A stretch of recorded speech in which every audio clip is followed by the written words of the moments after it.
Bienvenidos a Revista de la Universidad de México.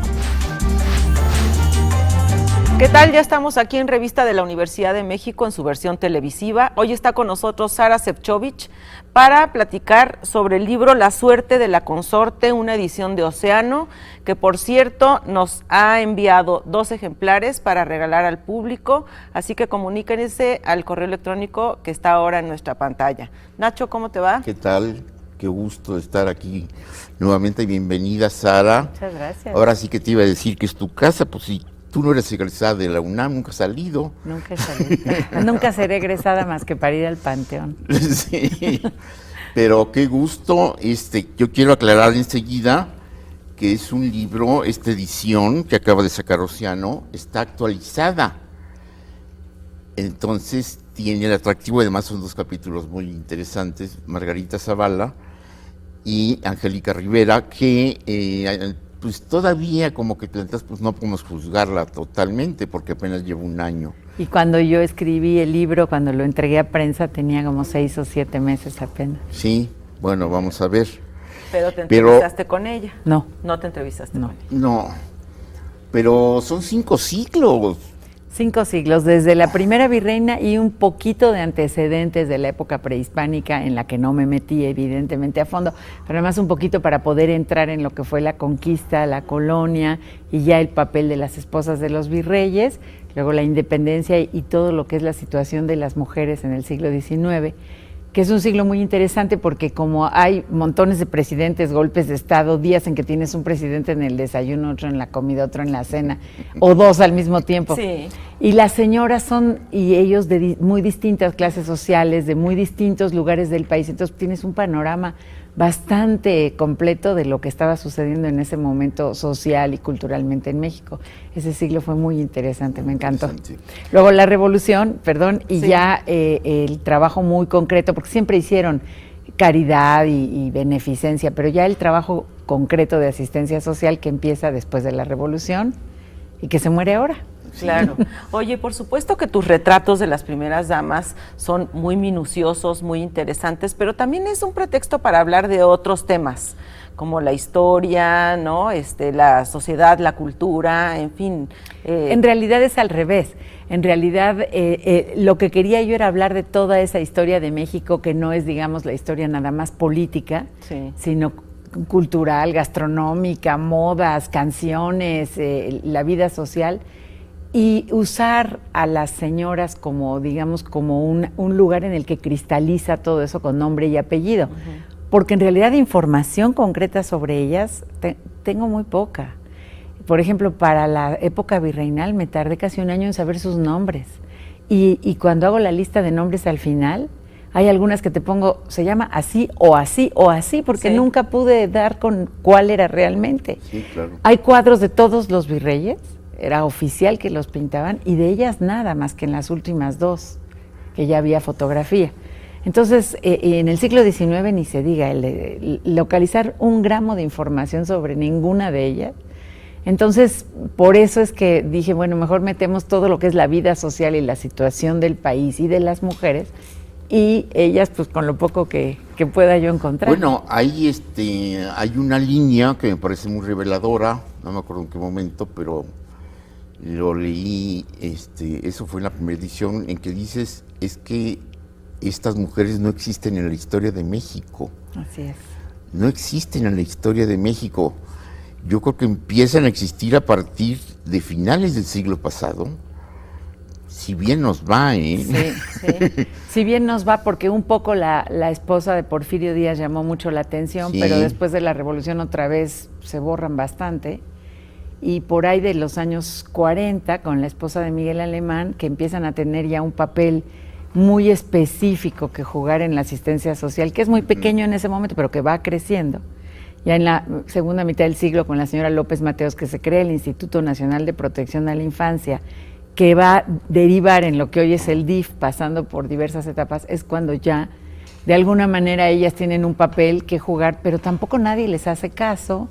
No está en ningún lado el resultado de su quehacer, a pesar de que en ese momento presiden el DIF. Es hasta los tiempos de López Portillo que el DIF pasa a ser parte del sistema salud Y entonces ellas ya no lo presiden, ya son, digamos, en el Consejo Consultivo, presidenta del Consejo Consultivo, pero ya no de la institución. Pero nunca, como tú dices, bueno, ¿no? Antes estuvo la esposa de Echeverría, ¿no? La señora Zuno, que también fue muy visible. Algunas fueron cosas muy visibles por el trabajo que hacían y porque sí. tenían muy clara conciencia de llevar consigo a la prensa. La señora, por ejemplo, tenía lo de su grupo de bailes, viajaba con el presidente, que se llevaban, ¿te acuerdas? Los aviones enteros de intelectuales y reporteros. Sí. Bueno, ella se llevaba su grupo de baile, su burro vivo, sus señoras que echaban las tortillas ahí donde fuera que presentara los bailables, y la prensa pues recogía eso. Pero no quedó constancia tanto de su trabajo. Yeah. El trabajo son los informes oficiales, lo que ellas mismas decían o lo que el presidente agradecía el día del informe, que casi siempre les dedicaba un párrafo a decir qué cosas tan importantes hicieron. Entonces, era tan poco visible la señora que, por ejemplo, llegó a ir la señora Echeverría y le decían, bienvenida señora López Mateos, a donde sea que llegara ahí, a un cerro. O al revés, ya cuando fue la señora Paloma, creo que fue, también le dijeron, bienvenida María Esther. O sea, nadie se había dado cuenta que habían pasado un montón de años y de señoras, ¿no? Bueno, Sí. fíjate que la que subrayas, que es muy interesante, es Sara Pérez, la primera dama de la Revolución. Así es. Ese es un personaje muy especial. Así es, hay algunas que son personajes muy especiales y Sara Pérez es una de ellas porque tomó la decisión con Madero de entrarle parejo a la lucha de él. Por ejemplo, Margarita Maza apoyaba muchísimo el trabajo de Juárez, pero no podía ir y venir con él porque tenía un montón de hijos que atender y que mantener, porque ella los mantenía porque él estaba ocupado haciendo cosas importantes. En cambio, Sara Madero decide estar atrás de él y acompañarlo. Tú lo sabes muy bien, tú tienes ese libro que yo cito mucho, Madero el Otro, y lo acompaña y está siempre cerca de él y participa en los clubes reeleccionistas y en toda esa parte de la revolución, ¿no? Claro. Y tienes aquí también una parte muy interesante de una mujer a la que tú llamas excepcional, que es Concepción Lombardo de Miramón, que escribió sus memorias, ¿no? Platícanos de esta hay mujer. solamente dos primeras damas que han escrito sus memorias, Sí. que es Conchita Miramón y la señora Cárdenas. La señora Cárdenas con una conciencia mucho más clara de la posteridad y que lo que ella dijera era la imagen del general. Mientras que Conchita Miramón las escribe ya cuando es viuda, cuando le mataron, digamos, al marido, lo fusilaron junto con Maximiliano. Sí. Solo vivió con él 8 años, en los cuales 8 y medio se consumió de celos, porque él era muy guapo y muy mujeriego. Y después dedicó el resto de su vida a recordarlo, a construirlo, a recrearlo como si ella fuera la heroína romántica y esa pareja hubiera sido el gran amor. Y es muy curioso porque no quiso ni venir a México, andaba por Europa cargando las ropas ensangrentadas que le entregaron después de fusilarlo y el corazón. Mucho tiempo cargó consigo el corazón hasta que su confesor le dijo que eso no era cristiano y que había que enterrarlo. Y cuando lo iban a enterrar, lo enterraron y después pusieron a Juárez en ese panteón, lo mandó sacar porque odiaba a Juárez, sí, evidentemente, claro, y no quería a su marido junto. Sí. Entonces, es un personaje en ese sentido, un típico personaje romántico de novela, a pesar de que es de realidad. Un poco como Carlota. Lo que pasa con Carlota es que, bueno, Carlota efectivamente está como en un país desconocido, sí, con una serie de costumbres de realeza que en México no existían, sin entender en absoluto el código, sin entender por qué las señoras que la acompañaban en la corte hacían lo que hacían. Por ejemplo, en términos de lectura, de saber cosas, pues las europeas criadas en la realeza tenían una cultura pequeña o vasta, pero alguna, y las señoras de aquí cero. No sabían ni leer y escribir, no entendían por qué las cosas eran como eran y ella desesperaba muchísimo por eso. Pero bueno, fue finalmente muy poco tiempo. Sí. Y después pues hay toda esa historia de Maximiliano con otra y ella con otro, que en teoría tuvo un hijo que fue a parir a Francia y que después fue general. Y luego viene la locura, que es muy atractiva románticamente, pero en términos de trabajo y de vivencia en México, pues solo fueron 3 años. Pero bueno, es un personaje de novela. Ah, sí, sí, definitivamente. Bueno, ahora sí que ya que lo mencionas, los monólogos de Carlota en Parra. Noticias del Imperio. Sí. Me parecen de las páginas más bellas Más que he brillantes leído del mundo. en mi vida. Absoluto. En mi vida, Sí, no me quiero reducir a la novela histórica, es una son maravilla. psicológicos y todo. A mí Carlota me significó la censura de la primera edición de La suerte de la consorte, que no se llamaba así, que se llamaba Las primeras damas, cuando en 1982 Carlos Martínez Azada encuentra fotos de las esposas de los presidentes y de otras muchas cosas en el Archivo General de la Nación, que no se estilaba a hacer libros de fotos, y nos pide a 20 escritores acompañar las fotos con un texto, y a mí me entrega una bolsita con las esposas de los gobernantes, y entonces pues yo escribo con la poquísima información que encontré en los periódicos, algo sobre cada una, y por ser bonita la foto pongo a Carlota en la portada, y don Jesús Reyes Heroles dice, pero ¿cómo si somos un país liberal?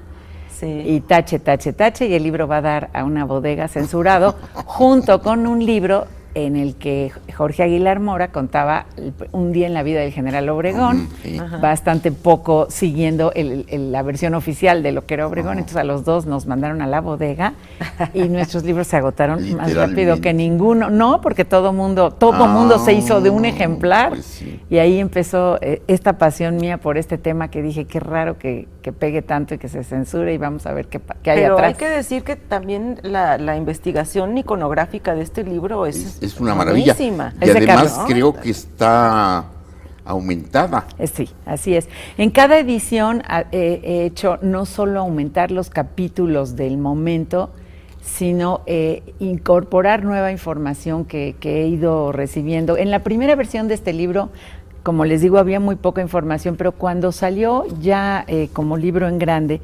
mucha gente que tenía información, objetos, cartas, que no me los había querido dar, pensando que era un libro de chismes. Cuando vio que era un libro de investigación, me las empezó a dar. Entonces, cada edición yo he ido corrigiendo mucho con lo que los lectores me escriben y me mandan de material. Les agradezco a todos en la nota. Y el libro se va volviendo más grueso, y además Carlos ha ido cada vez, Martínez Azad, perfeccionando su investigación iconográfica. De hecho, en una de las ediciones metió incluso un disco, cuando empezaban los CDs, que acompañaba el libro con música, con canciones, con biografías, con pedacitos de... Oye, eso está bien interesante. Estuvo padre, Sí. pero como se lo robaban, Claro. entonces había problemas entre la editorial y las librerías y tuvimos que quitarlo. Pues a lo largo del programa estamos viendo las fotos que incluye el libro. qué emoción. Vamos a hacer una pausa, Sara, y ahorita volvemos. Gracias. En un momento más regresamos a Revista de la Universidad de México.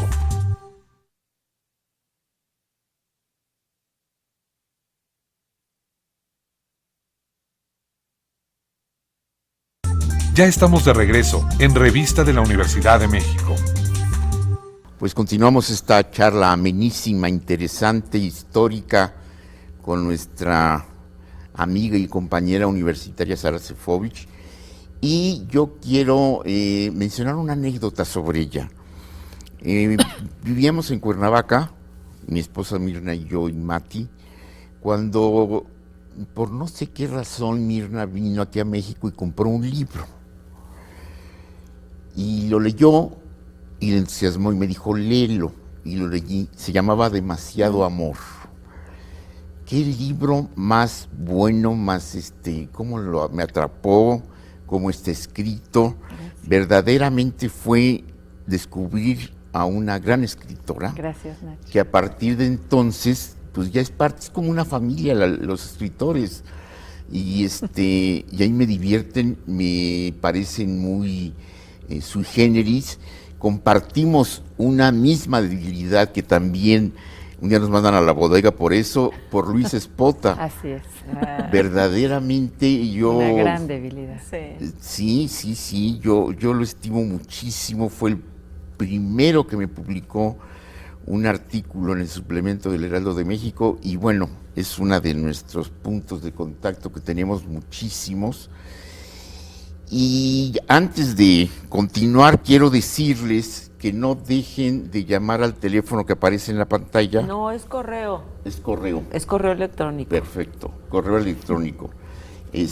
porque vamos a regalar 2 libros de La suerte de la consorte, que es ameno, es histórico y por otro lado está maravillosamente bien escrito, como escribe Sara. Gracias. Entonces, pues es un libro que ustedes tendrán que verlo, que leerlo, y en algunas ocasiones hasta releerlo, porque es de una riqueza histórica fabulosa. Yo quiero continuar con esta condición que menciona Sara, porque nos dice mucho, no solamente de la consorte, obviamente, sino de la mujer mexicana en general, reducida a labores de la casa, de la cocina, de la limpieza, de atender al marido, y que no escapaban las esposas de los presidentes a esa condición. Yo espero ansiosamente, creo mucho en la revolución silenciosa, que espero que esa sí nos salve, que es la de las mujeres, que realmente confío más en el mundo que nos pueden ellas dar, que en el que le hemos dado nosotros a ellas. No soy tan optimista como tú, pero... Ni tan silenciosa la revolución. Ni tan silenciosa la revolución, exactamente. Justamente hace 1 año y medio saqué un libro que pregunta, ¿son mejores las mujeres? Y que justamente se plantea todo esto a partir de esta idea mitológica, digo yo, de que, como decía Sally Field, si las mujeres gobernaran no habría guerras. No, tampoco. No, quizá peores. Quizá peores. Acuérdate de Margaret Thatcher, de Golda Meir, Sí. de Indira Gandhi, muchos hombres, además que no han sido así. Gandhi era un pacifista. Pero que estaban incluidas en un sistema, ¿no? Sí, o sea, ciertamente. tampoco no podían Sí. ellas salirse. Exactamente, por eso lo importante es eso, es ese sistema cómo está funcionando. Ajá. Y cuando tú hablas de qué pasa con las mujeres y en el libro te cuento cómo vivían las mujeres del siglo XIX, no importa si era la esposa del presidente, y cómo se va dando ese cambio, sobre todo en la segunda mitad del siglo XX, en el último cuarto del siglo XX, y empezamos el siglo XXI con primeras damas que son participativas y visibles y que pueden opinar y que pueden tener perfil alto, a veces demasiado, pero pueden tenerlo. Y eso te está indicando un cambio muy significativo en la sociedad. Y sobre todo, una cosa que ni en Estados Unidos, que siempre decimos que es el país más avanzado, señoras divorciadas, familias de las actuales que son yo, mis hijos, tus hijos, y nos juntamos, y la sociedad mexicana eso lo acepta muy tranquilamente. En Estados Unidos no. Gerald Ford, cuando fue presidente, nos enteramos 20 años después de que la señora era el segundo matrimonio. Sí. Ajá. Y toda la prensa le dijo muy ofendida, ¿por qué no nos lo dijeron? Y él dijo, porque nadie me lo preguntó. Son más puritanos que nosotros. Porque son muy puritanos, Sí. dan por hecho que Sí. nadie iba a ser presidente con un segundo matrimonio. Y eso en México es muy especial. Hay un lado muy tradicional, pero también hay un lado que avanza a mayor velocidad. Bueno, las mujeres por el derecho a decidir. No, 100%. Es un grupo por maravilloso. Por cierto que todo está muy ligado, y tú lo dices, con lo religioso. Son católicas, se llaman Católicas por el Derecho a Decidir. Es un grupo feminista muy importante de mujeres que se definen a sí mismas como católicas, que dialogan permanentemente con la Iglesia, pero que están por el aborto, más bien por el derecho a decidir. Sí. Oye, Sara, ¿y has encontrado, por lo menos en las mujeres, las primeras damas de la época contemporánea, algún común denominador? De la época contemporánea es sobre todo esto que te digo, esa idea de que ellas también pueden ser alguien y tener algo que decir, pero muy de la época contemporánea, porque todavía, digamos, hasta los años 80, 90, por ejemplo, la señora Nilda Patricia no quería evidentemente que su marido fuera presidente, pasa eso por lo de Colosio, a ella no le interesa el trabajo como primera dama, coincide con el momento en que el neoliberalismo desmonta todas estas estructuras asistencialistas, entonces ella abandona el DIF. La señora Marta llega y dice, no, yo no quiero no hacer trabajo asistencial, pero no quiero el DIF, hago mi propia asociación. Y pueden hacer de algún modo lo que quieran, mientras que en otros tiempos tenían mucho más que decir. Bueno, aquí está este uso, esta costumbre, esta institución. La señora Díaz Ordaz quería ver caricaturas con su niño. ¿Cómo se llamaba? No me acordaba hasta que lo leí en tu libro. Exacto. Es muy curioso la grisura, ¿no? La grisura. Sí, la señora Díaz Ordaz dijo derecho, yo quiero ver Club Quintito con mi nieto. Sí. ¿Por qué tengo que ir a atender viejitas y a vacunar niños? Pues sí, tienes que ir. Pero por otro lado, era un país tan rico que como no le caía bien la señora López Mateos, bueno, el INPI no lo quiero, y van y le crean el imán que hace lo mismo que el INPI, y pagamos doble burocracia y doble institución para que la señora se salga con la suya. Este doble juego mexicano, donde sí y no, y el dinero se tira como sea, y cada quien puede tomar las decisiones que quiere, ¿no? Que esa parte anecdótica no es una anécdota de chisme, es una realidad, y a mí me dolió muchísimo, me pareció brutal.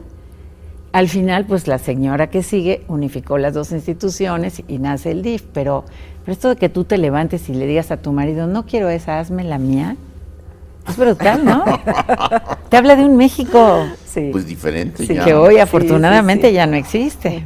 Oye, pero hace un momento en la primera parte del programa comentaste algo que a mí me parece interesantísimo, que es el hecho de que muchas personas confunden el libro con que es un libro del chisme, ¿sí? Entonces, ¿ha habido crítica? ¿Cómo es la crítica en México? ¿Qué ha pasado con este libro? ¿Cómo se ha recibido no solamente por el público que busca a lo mejor el chisme, sino por otro tipo de público como investigadores, académicos? Cuéntanos. Mira, en México siempre después de los sexenios, hasta más o menos los años 80, salían todos los libros de crítica al sexenio que no se atrevían a publicar durante, porque todavía el presidente era muy poderoso. Y entonces siempre, en todo, desde los años 20, 30 sucedió eso, y eran libros donde la esencia de la crítica era con chisme personal. Entonces, cuando yo empecé a trabajar este tema, pues todo el mundo pensó que yo iba a seguir ese camino, el camino de contar como las amarguras personales que hacían los que habían sido políticos y no los habían considerado, o las esposas a las que habían abandonado. Y este libro es un libro de investigación, es mi tesis de doctorado, yo lo hago en el marco del Instituto de Investigaciones Sociales de esta universidad, pero los académicos no lo aceptan jamás. De hecho, en el SNI me decían, ese libro no pasa. En el doctorado me costó muchísimo trabajo, 7 años lo tuve que pelear, yéndome a derechos universitarios para poder que esto valiera como una tesis. Una tesis de historia, de doctorado. Pero, o sea, que estás padeciendo de lo que hablas. Pero yo padecí eso toda mi vida. Cuando yo presenté mi primer trabajo de propuesta de investigación sobre Luis Espota, me dijeron, eso no es un tema de investigación serio. Te estoy hablando de los años 70. Cuando presenté un proyecto de investigación sobre mujeres escritoras, eso no es un tema. Cuando hablé sobre los cómics de Yolanda Vargas Dulce, eso no es un tema. Tuvo que llegar ese fin de siglo con las propuestas de Monsiváis y las propuestas de afuera teóricas de lo que es la cultura, que nos abrió en México también a aceptar como cultura muchas otras visiones de las cosas, y como investigación, mientras la hice ideas con una metodología seria, aceptar todo esto, pero a mí me costó mucho trabajo lograrlo. Yo me siento en parte muy orgullosa de haber sido de quienes abrieron de algún modo la puerta para que hoy tú puedas proponer cualquier tema de investigación, y mientras lo hagas con seriedad, se vale, ¿no? Claro. Pero claro que se vale, y sobre todo esto, pero todos, si tú lo haces bien hecho y investigas tus fuentes adecuadamente y explicas tu metodología, pero eso no era sencillo. En los años 70 lo tuve que pelear mucho, y lo sigo pagando en los puntajes, en las evaluaciones, en estas cosas con las que nos miden a los académicos de la UNAM. En términos de público lector, bueno, este libro ha vendido miles y miles de ejemplares, más de 200,000. Bueno, sí, porque además el título es muy atractivo, ¿no? La suerte de la consorte. Y sí, me imagino que has vendido muchísimo. El público lo ha recibido muy, muy bien, y además me ha respondido mucho en el sentido de darme información, de darme material. Las señoras siempre se intrigan y me llaman para platicar con ellas por atrás del reflector, ¿qué opinas? ¿Cómo lo estoy haciendo? Eso ha sido muy ¿Las señoras te refieres a las primeras damas? Sí, todas, absolutamente todas. En público pueden hacer como que lo ignoran, y después siempre, absolutamente todas las que han estado vivas me han contactado para que hablemos de cómo debería ser el papel y la función de la esposa. Es muy interesante porque ellas mismas están inseguras, no hay ninguna regla, ninguna norma jurídica de qué deben hacer, pero al mismo tiempo no pueden no hacer nada porque se les exige. Entonces es un papel muy difícil. Muy difícil. Oye, y yo en algún lugar leí que tardaste 4 años en la investigación, y le hiciste fundamentalmente en nuestra hemeroteca, en nuestra biblioteca. Sí, así es. Eso es muy importante. Y en periódicos, sí, en la Hemeroteca Nacional, en la Biblioteca Nacional, y en mucho con investigadores de lo que es la vida cotidiana y la economía y la política y la cultura mexicanas. Oye, pero este es un libro que puede no tener final. No, pues. No, pues no tiene podría por qué tener un tenerlo. tomo diferente si hubiera una mujer presidenta. Eso claro. Entonces sería. empezaría, por eso sería padre para mí, porque entonces ya no tengo, es que este libro ya está muy inmanejable de tan grande que es, entonces ya podría empezar uno nuevo.